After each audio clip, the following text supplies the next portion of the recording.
Welcome to A1 TV Telugu news. నేను భువన. Updates చూద్దాం. ఆంధ్రప్రదేశ్ సచివాలయంలో సమాచార పౌర సంబంధాల శాఖ మంత్రి కొలుసు పార్థసారథి కేబినెట్ సమావేశ నిర్ణయాలను వెల్లడించారు. ముఖ్యమంత్రి అధ్యక్షతన 3.5 గంటలకు పైగా సుదీర్ఘంగా సాగిన ఈ రాష్ట్ర మంత్రివర్గ సమావేశంలో అనేక అభివృద్ధి పనులు, కొత్త పాలసీలు, చట్ట సవరణలకు కేబినెట్ ఆమోద ముద్ర వేసింది. అలాగే ఏపీ వర్షాకాల అసెంబ్లీ సమావేశాల షెడ్యూల్ ఖరారు చేసింది. ఈ మేరకు మంత్రివర్గం తీసుకున్న నిర్ణయాలను మంత్రి పార్థసారథి మీడియాకు వివరించారు.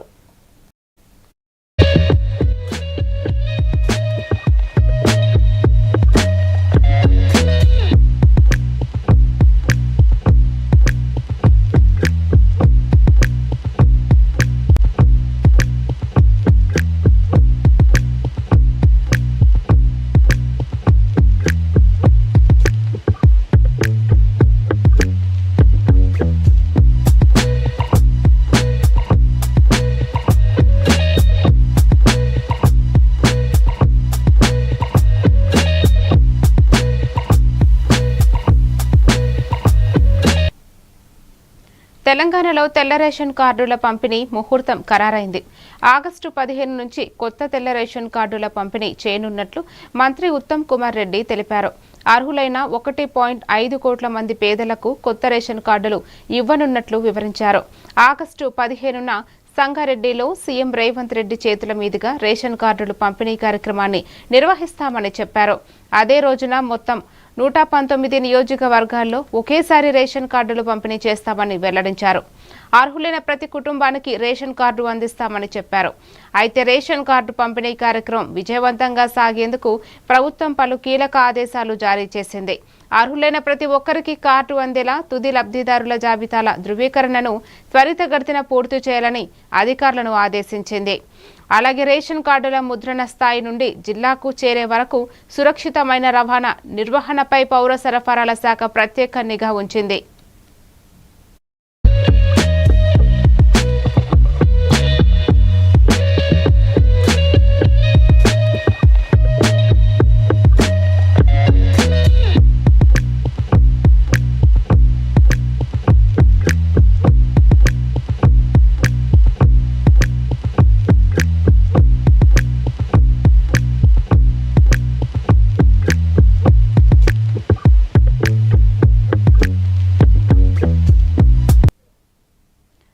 విజ్ఞాన భవన్లో ప్రొఫెసర్ జయశంకర్ జయంతి వేడుకలను ఘనంగా నిర్వహించారు.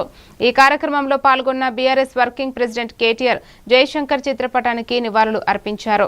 జయశంకర్ కు ఏ రంగంలోనైనా అద్భుతమైన అవగాహన ఉండేదని, తెలంగాణ ఉద్యమానికి ఆయన చేసిన సేవలు చిరస్మరణీయమని కొనియాడారు. ఆయన ఆశయాలను భావితరాలను కొనసాగించాలని ఈ సందర్భంగా కేటీఆర్ పిలుపునిచ్చారు. కేసీఆర్ ఫాదర్ ఆఫ్ తెలంగాణ అని ఎట్లయితే భావిస్తామో, ఒక మాటలో చెప్పాలంటే కేసీఆర్ గారు ఆనాడు తనకు గాడ్ ఫాదర్గా చూసుకున్నది, కొలుచుకున్నది ఎవరిని అంటే పెద్దలు ప్రొఫెసర్ ఆచార్య కొత్తపల్లి జయశంకర్ గారు. నేను ఒక 10 సంవత్సరాల పాటు, నా అదృష్టం ఒక 10 సంవత్సరాల పాటు జయశంకర్ సార్తో పాటు అభిప్రాయాలు పంచుకునేదానికి కానీ, వారి నుంచి విషయాలు తెలుసుకునేదానికి కానీ నాకు కూడా అదృష్టం కలిగింది. 2004 ఆగస్టు నుంచి 2013-14 వారు చివరి దశ దాకా కూడా వారితో ఎన్నో సందర్భాలలో ఎన్నో గంటలు గడిపే అవకాశం అందరికీ కూడా అంతమందికి దక్కింది. వారితో పాటు నాకు కూడా కొంత దక్కింది. నిజంగా ఆయన ఎంత గొప్పవాడంటే ఆయన ఒక ఎన్సైక్లోపీడియా.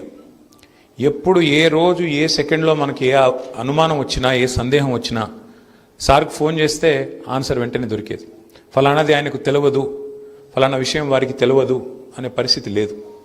అంటే ప్రపంచ విషయాలు కానీ, భారతదేశానికి సంబంధించిన విషయాలు కానీ, ఉమ్మడి ఆంధ్రప్రదేశ్, తెలంగాణకు జరిగిన వివక్ష, అన్యాయం, ఏ రంగం తీసుకున్నా జయశంకర్ సార్కు తెలియని సబ్జెక్ట్ అంటూ ఉండకపోయేది. అంతలాగా ఆయన అధ్యయనం. సింగరేణి బొగ్గు గనుల సంస్థ చరిత్రలో మరో సువర్ణాధ్యాయం ఆవిష్కృతమైంది. తెలంగాణ సరిహద్దులు దాటి ఒడిశా రాష్ట్రంలో ప్రతిష్టాత్మకంగా చేపట్టిన నైని బొగ్గు గని నుంచి వెలికి తీసిన తొలి బొగ్గు రైల్వే రేక్ మంచిర్యాల జిల్లా జైపూర్లోని సింగరేణి థర్మల్ విద్యుత్ కేంద్రానికి విజయవంతంగా చేరుకుంది. అందులో 59 వ్యాగన్ల ద్వారా 44,000 టన్నుల G20 గ్రేడ్ బొగ్గు వచ్చింది. తెలంగాణ బయట ఇతర రాష్ట్రంలో బొగ్గు గనిని స్వాధీనం చేసుకుని అక్కడ మైనింగ్ పూర్తి చేసి విజయవంతంగా సొంత విద్యుత్ రంగానికి బొగ్గును రవాణా చేయడం సింగరేణి చరిత్రలోనే ఒక చారిత్రాత్మక మైలురాయిగా నిలిచింది. ఈ అద్భుత విజయం సాధించిన సందర్భంగా అమెరికా పర్యటనలో ఉన్న డిప్యూటీ సీఎం, ఇంధన శాఖ మంత్రి మల్లు భట్టి విక్రమార్క హర్షం వ్యక్తం చేశారు. సింగరేణి యాజమాన్యానికి, ప్రాజెక్టు అధికారులకు, రాత్రింబవళ్లు కష్టపడిన కార్మికులకు ఆయన స్పెషల్ విషెస్ చెప్పారు. నైని గని ప్రారంభంతో రాష్ట్రంలో విద్యుత్ ఉత్పత్తి మరింత పుంజుకుంటుందని, ఇంధన కొరత అనేది ఉండదని డిప్యూటీ సీఎం పేర్కొన్నారు.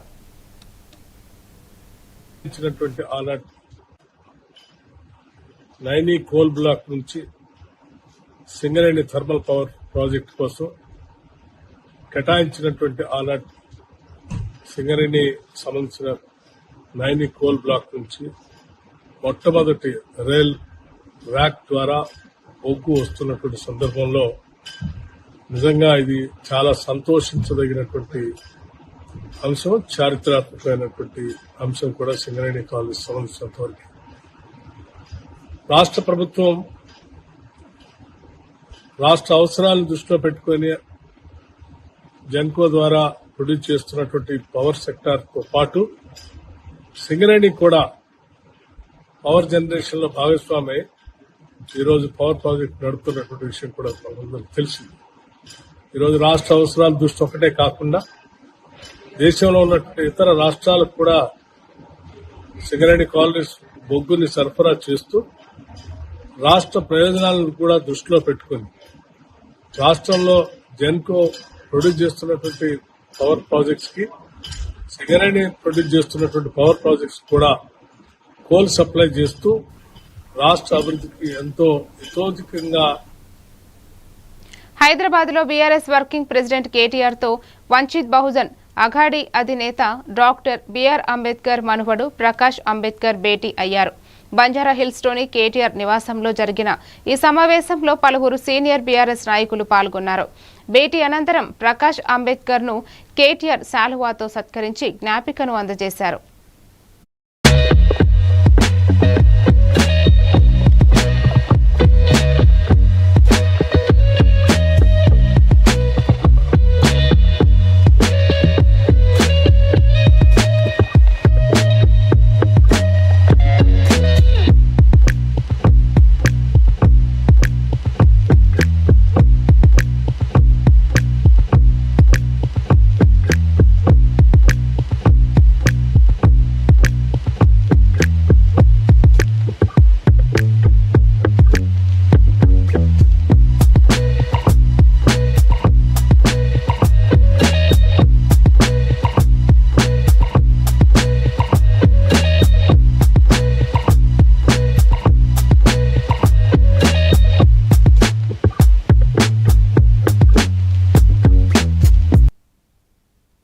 సామాజిక న్యాయ తెలంగాణను తీర్చిదిద్దడానికి ముందున్నామని టీఆర్ఎస్ అధ్యక్షురాలు కవిత తెలిపారు. సరూర్ నగర్లో నిర్వహించిన సామాజిక న్యాయ తెలంగాణ సంకల్ప సభలో ఆమె మాట్లాడుతూ ప్రధాన రాజకీయ పార్టీలు ఇప్పటివరకు సామాజిక న్యాయం కోసం పాటుపడలేదని విమర్శించారు. ఈ సభ తెలంగాణలో కొత్త చరిత్రకు నాంది పలుకుతుందని, అనేక మంది జీవితాల్లో మార్పు తీసుకురానుందని వెల్లడించారు. సామాజిక న్యాయం అనగానే అందరూ భయపడుతున్నారని, అయితే ఇది ధర్మ పోరాటమని కవిత అన్నారు. రాష్ట్రంలో బీసీలు దారుణమైన పరిస్థితుల్లో ఉన్నారని ఆవేదన వ్యక్తం చేశారు. కాంగ్రెస్ ప్రభుత్వం బీసీలకు 42% రిజర్వేషన్లను కల్పించే బిల్లును రాష్ట్రపతి వద్ద పెండింగుల్లో ఉంచిందని ఆరోపించారు. మానవత్వం ఏంటిది? మనిషి యొక్క రొట్టె ఇయ్యాలి, అందరు ఆకలి తీర్చాలి.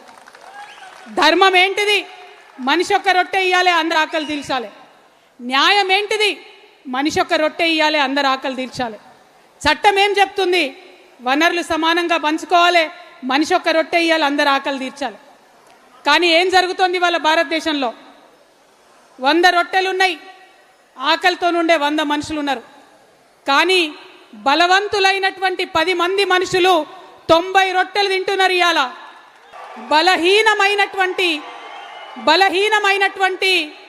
90 మంది మనుషులు 10 రొట్టెలు పంచుకొని తినే దుస్థితిలో ఉన్నారు ఈరోజు. ఇది న్యాయమా? ఇది ధర్మమా? ఒక్కసారి అగ్రవర్ణాల్లో ఉండేటటువంటి మా మిత్రులందరూ కూడా గాంధీ భవన్లో టీపీసీసీ మేధావుల విభాగం రాష్ట్ర కార్యవర్గ సమావేశం రాష్ట్ర చైర్మన్ అనంతుల శ్యామ్ మోహన్ అధ్యక్షతన నిర్వహించారు. ఈ సమావేశానికి టీపీసీసీ అధ్యక్షులు ఎమ్మెల్సీ మహేష్ కుమార్ గౌడ్ ముఖ్య అతిథిగా హాజరయ్యారు. ఈ సమావేశంలో పార్టీ సంస్థాగత బలోపేతం, మేధావుల విభాగం విస్తరణ, భవిష్యత్తు కార్యాచరణ, ప్రజా సమస్యలపై కాంగ్రెస్ పార్టీ వైఖరి, ప్రభుత్వ ప్రజా సంక్షేమం కార్యక్రమాలను ప్రజల్లోకి మరింత సమర్థవంతంగా తీసుకెళ్లే అంశాలపై విస్తృతంగా చర్చించారు.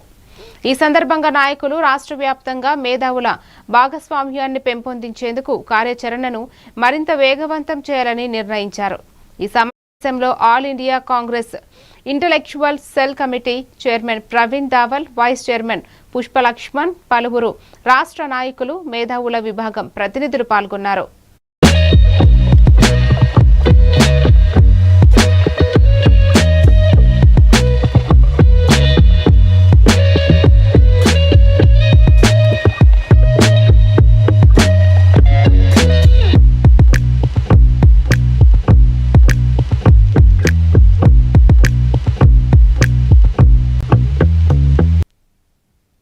ఖమ్మం జిల్లాలో జరిగిన ఘోర రోడ్డు ప్రమాదం ఒక కుటుంబంలో తీవ్ర విషాదాన్ని నింపింది. ఏదులాపురం మున్సిపాలిటీ పరిధిలోని గ్రీన్ ఫీల్డ్ హైవేపై దంసలాపురం సమీపంలోని మున్నేరు వంతెన వద్ద చోటు చేసుకున్న ఈ దుర్ఘటనలో తల్లి, కొడుకు ప్రాణాలు కోల్పోయారు. ఈ ప్రమాదంలో వాహనం నడుపుతున్న వ్యక్తి తీవ్రంగా గాయపడగా అతడి పరిస్థితి ప్రస్తుతం విషమంగా ఉన్నట్లు సమాచారం. మృతులు చింతకాని మండలం గాంధీనగర్ గ్రామానికి పాపబత్తిని సుజాత, పాపబత్తిని పవన్ కుమార్ గా గుర్తించారు. సమాచారం అందుకున్న ఖమ్మం రూరల్ పోలీసులు ఘటనా స్థలానికి చేరుకుని సహాయక చర్యలు చేపట్టి విచారణ చేపట్టారు.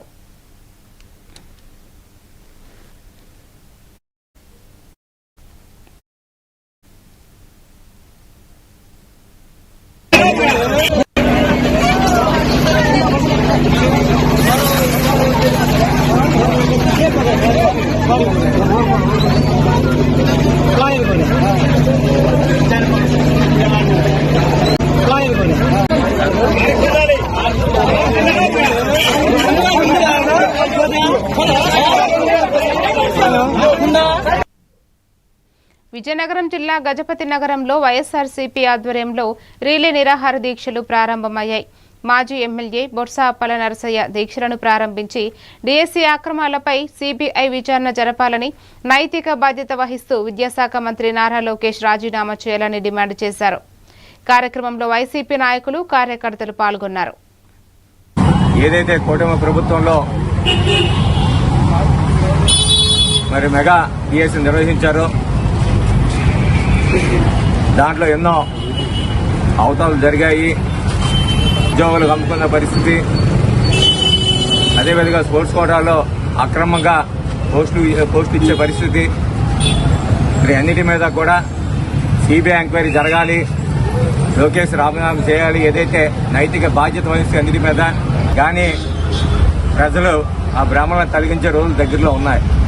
ఎందుకంటే ఈరోజు జరుగుతున్న అన్యాయం ఈ రాష్ట్రంలో ఉన్న నిరుద్యోగుల యువకులది. ఎంతోమంది వాళ్ళు నమ్ముకున్న పేరెంట్స్ కూడా ఎంతో ఆవేదనతో, ఎందుకంటే ఏదైనా స్పోర్ట్స్ కోటా అంటే ఎగ్జామ్ రాసి భర్తీ చేయాలి, కానీ ఈ విధంగా డైరెక్ట్గా పోస్టింగ్ ఉంది. మరి మన రాష్ట్రంలోనే, మన ఆంధ్రప్రదేశ్ రాష్ట్రంలో ఇది జరుగుతున్న విషయం మేము అందరికీ తెలుసు.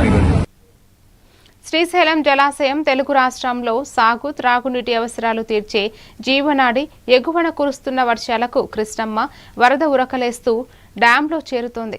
జూరాల ప్రాజెక్టు గేట్లు దాటుకుని 2,43,867 క్యూసెక్కుల వరద వచ్చి చేరుకుంది. ప్రస్తుతం నీటి నిల్వలు 131.26 టీఎంసీలకు చేరుకున్నాయి. గడిచిన 8 రోజుల్లో 88.1946 టీఎంసీల వరద వచ్చిందని డ్యాం సీఈ వేణుగోపాల్ రెడ్డి తెలిపారు. జలాశయం గరిష్ట నీటి మట్టం 885 అడుగులు, సామర్థ్యం 215.8070 టీఎంసీలు కాగా 866.90 అడుగుల వద్ద 131.26 టీఎంసీలకు చేరాయి. ఎగువన ఆలమట్టి నారాయణపూర్ నుంచి జూరాల ప్రాజెక్టుకు భారీ వరద వస్తోంది. జూరాలకు 2.52 లక్షల క్యూసెక్కుల ఇన్ఫ్లో ఉండగా శ్రీశైలానికి 2,49,785 క్యూసెక్కులు విడుదల చేస్తున్నారు.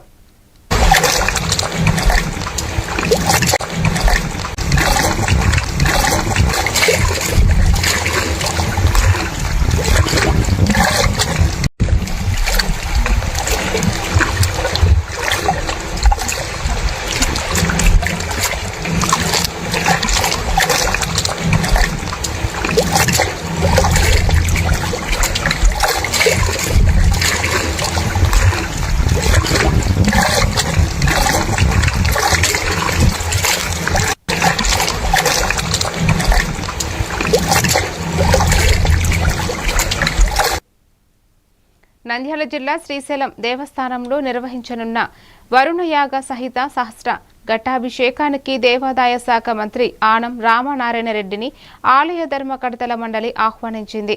ఆగస్టు 7 నుంచి 11 వరకు 5 రోజుల పాటు రాష్ట్రంలో సకాలంలో వర్షాలు కురిసి పంటలు సమృద్ధిగా పండాలనే సంకల్పంతో ఈ కార్యక్రమాన్ని నిర్వహిస్తున్నట్లు ఆలయ అధికారులు తెలిపారు. ఈ సందర్భంగా మంత్రికి వేద ఆశీర్వచనముతో పాటు శేష వస్త్రాలు, ప్రసాదాలను అందజేశారు. యువం వస్త్రాణి పేవసావసాధే యువారిచ్ఛిద్రామంతమోహసర్గాః అవాజరదమృతాని విస్పర్తేన మిత్రావరుణాశ్చేధే అగ్నిర్భజతిర్భవ ఆదిత్యాయ వదేజో భవ విష్ణుర్దీర్ఘమాయుః యువం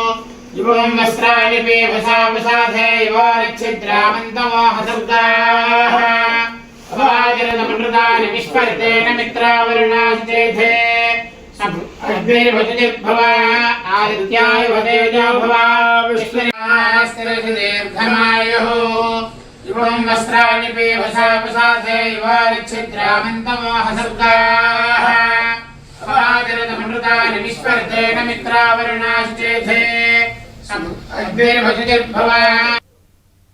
ప్రధాని మోదీ అధ్యక్షతన జరిగిన కేబినెట్ సమావేశంలో కీలక నిర్ణయాలు, పథకాలకు మంత్రివర్గం ఆమోదం తెలిపింది. భారతదేశ స్వచ్ఛ ఇంధన ప్రయాణంలో కీలక మైలురాయిగా నిలిచే నేషనల్ సర్క్యులర్ బయోఎనర్జీ స్కీమ్ పథకానికి కేంద్ర కేబినెట్ ఆమోదం తెలిపింది. మొత్తం 23,731 కోట్ల అంచనా వ్యయంతో రూపకల్పన చేసిన ఈ పథకం 2026-2027 ఆర్థిక సంవత్సరం నుండి 2035-2036 ఆర్థిక సంవత్సరం వరకు 10 ఏళ్ల పాటు అమలు కానుంది. కేంద్ర కేబినెట్ తీసుకున్న నిర్ణయాలను మంత్రి అశ్విని వైష్ణవ్ వివరించారు. प्रयास चल रहे हैं और हम सब जानते हैं कि किस तरह से जियोपॉलिटिकल डेवलपमेंट से भारत में एक वल्नरेबिलिटी आ जाती है. If there is a serious geopolitical conflict then sometimes the import of LNG can be disrupted. So how to reduce this dependence is the objective. और इसमें अगर बहुत भारत के प्रॉपर बायो एग्रो रिसोर्सेज यानी गांव में खेती के बाद में जो अगर जो बायोमास बच जाता है या फिर जो हमारे कैटल है, कैटल का काउ डंग है, उसका यूज कर सकें। इस तरह की कई जो वेस्ट मटेरियल्स यूज होते हैं उनका अगर प्रॉपर यूज कर सकें और उससे गैस बना सकें तो then it can be a significant amount of gas to be generated. और दूसरा, असम में एक 4 लेन हाईवे का फैसला लिया गया है। टोटल 32,000 करोड़ रुपीस के ये दोनों प्रोजेक्ट्स और स्कीम्स मिला के है। इनके बारे में आपके सामने एक विस्तृत चर्चा रखूंगा। हम सब जानते हैं कि भारत की जो नेचुरल गैस का कंजम्पशन है उसमें करीब 50% इंपोर्ट करना पड़ता है। దేశవ్యాప్తంగా కోట్లాది మంది వినియోగిస్తున్న యూనిఫైడ్ పేమెంట్స్ ఇంటర్ఫేస్ యూపీఐ లావాదేవీలకు సంబంధించి కీలక పరిణామం చోటు చేసుకుంది. యూపీఐ వంటి డిజిటల్ చెల్లింపులపై మర్చెంట్ డిస్కౌంట్ ఎండీఆర్ విధించేందుకు వీలుగా నిబంధనలకు మార్చే టాక్సేషన్ చట్టాల సవరణ బిల్లు 2026కు లోక్సభ ఆమోదం తెలిపింది. అయితే ఈ బిల్లు ఆమోదం పొందిన వెంటనే ప్రతి యూపీఐ చెల్లింపుపైన ఛార్జ్ పడుతుందని భావించాల్సిన అవసరం లేదు. ప్రస్తుతం యూపీఐ లావాదేవీలపై జీరో ఎండీఆర్ విధానం అమల్లో ఉంది. డిజిటల్ చెల్లింపులను వేగంగా విస్తరించడంలో పాటు చిన్న వ్యాపారులు, వినియోగదారులపై అదనపు భారం పడకుండా ఈ విధానం కొనసాగుతుంది. తాజా సవరణ ద్వారా కొన్ని రకాల యూపీఐ లావాదేవీలకు భవిష్యత్తులో ఎండీఆర్ విధించేలా చట్టపరమైన అడ్డంకిని తొలగించే అవకాశం ఏర్పడింది. मेरे जो सदस्य इसके विरोध में है वे ना कहें। मेरे विचार में निर्णय हाँ वालों के पक्ष में हुआ, हाँ वालों के पक्ष में हुआ। खंड 1 अधिनियम सूत्र और विधेयक का पूरा नाम विधेयक का अंग बने। माननीय मंत्री जी अब प्रस्ताव करें कि विधेयक को पारित किया जाए। Madam, I rise to move that the bill be passed. प्रश्न यह है कि विधेयक को पारित किया जाए। जो सदस्य इसके पक्ष में है वो हाँ कहें, जो सदस्य विरोध में है वे ना कहें। मेरे विचार में निर्णय हाँ वालों के पक्ष में हुआ, हाँ वालों के पक्ष में हुआ। प्रस्ताव स्वीकृत हुआ और विधेयक पारित हुआ। ఉత్తరప్రదేశ్లో కురుస్తున్న భారీ వర్షాల వల్ల ఘోర విషాదం చోటు చేసుకుంది. ప్రతాప్గఢ్ జిల్లాలో సుమారు 100 ఏళ్ల నాటి పురాతన భవనం కుప్పకూలింది. ఈ ఘటనలో ఒకే కుటుంబానికి చెందిన 6 మృతి చెందారు. మృతుల్లో 4 నెలల పసికందు కూడా ఉండటం అందరినీ కలిచివేస్తోంది. ఈ ఘటన గురువారం తెల్లవారుజామున 3 గంటల ప్రాంతంలో చోటు చేసుకుంది. ప్రతాప్గఢ్ జిల్లాలోని మౌహలి వార్డులో ఒక కుటుంబం నివసిస్తున్న పురాతనం ఇల్లు భారీ వర్షానికి ఒక్కసారిగా కూలిపోయింది. ఆ టైంలో ఇంట్లో నిద్రిస్తున్న 6 కుటుంబం సభ్యులు శిథిరాల కింద చిక్కుకుని మరణించారు. మృతుల్లో ఇంటి యజమాని ప్రమోద్ శ్రీవాస్తవ, ఆయన భార్య రీటా, కుమారుడు నితిన్, కోడలి మాధురి, వారి 2 పిల్లలు మాధవ్, అద్విక్ అక్కడికక్కడే మరణించారు. మరో యువకుడు తీవ్రంగా గాయపడగా అతడిని ఆసుపత్రికి తరలించారు. ఈ ఘటనపై ముఖ్యమంత్రి యోగి ఆదిత్యనాథ్ తీవ్ర దిగ్భ్రాంతి వ్యక్తం చేశారు. తక్షణమే ఘటనా స్థలానికి చేరుకుని సహాయక చర్యలు వేగవంతం చేయాలని అధికారులను ఆదేశించారు.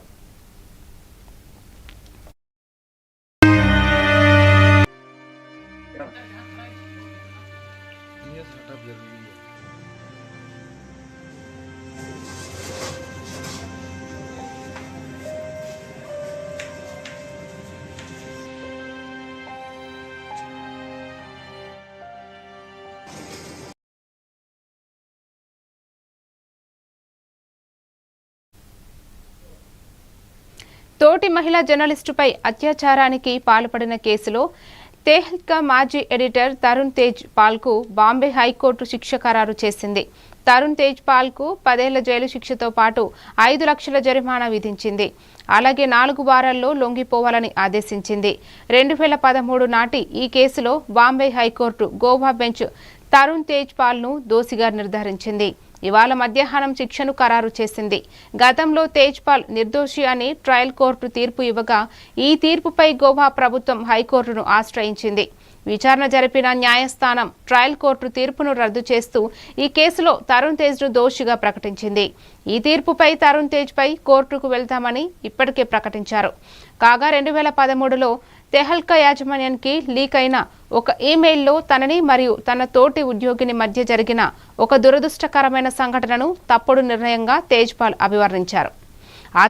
తాను ఈ కేసులో ఇరుక్కోవాల్సి వచ్చిందని ఆయన కోర్టు వాదనలో పేర్కొన్నారు. ఇరుపక్షాల వాదనలు విన్న కోర్టు తేజ్పాల్ను దోషిగా తేల్చి శిక్ష ఖరారు చేసింది. do you have to say anything? So do you have to say anything?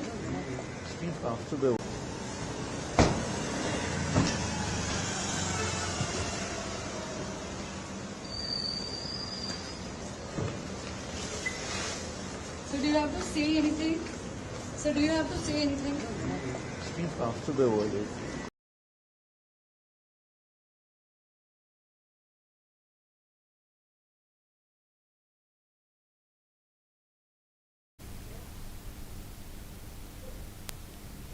మరిన్ని అప్డేట్స్ తో మళ్ళీ కలుద్దాం. Keep watching A1 TV Telugu news.